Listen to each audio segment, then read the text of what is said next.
L'oubli de la semaine. Oui, parce qu'on a démarré la semaine sur les chapeaux de roue, comme disait Villepin, mais sur un autre sujet, c'est-à-dire que Claude Guéant, secrétaire général de l'Élysée dimanche, nous annonce que et le ministère de la Justice et le ministère de l'Intérieur sont en train de préparer un rapport pour savoir si on peut interdire, Dieu donné ou pas, d'élections européennes. Et depuis, on ne nous en parle plus. Un rapport, c'est pas difficile à faire quand on est...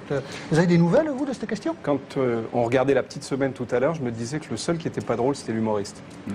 Dieudonné. Dieudonné, que vous avez Et passé. vous avez des nouvelles des rapports pour l'interdire Écoutez, ou pas? moi j'ai demandé au nom de l'UMP, après la déclaration de Claude Guéant, qu'au moins,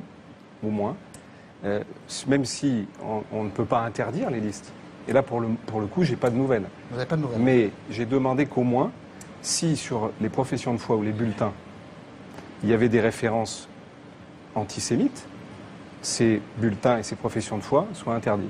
Ah, ben, la loi Parce le que- permettra, bien sûr. Exactement, parce que je pense que il faut être d'une fermeté totale. C'est la première fois que quelqu'un a comme unique programme du racisme, de l'antisémitisme. Et honnêtement, Et donc, si c'est pas marqué sur les tracts, si vous pensez que y a son pas de unique tract programme, pour le c'est moment. ça, Je crois que c'est ça le oui, problème, donc il faut Non, mais- l'interdire. Il n'y en a pas pour le moment. Il n'y a pas de matériel écrit. Claude Guéant a expliqué que son objectif, c'était de voir si on avait les moyens en droit de l'interdire. Et moi, je dis, si nous donc, n'avons on pas attend les la moyens réponse. de l'interdire, il faut au minimum l'empêcher de véhiculer ses idées. Oui, qu'il soit pris en flagrant délit. Exactement.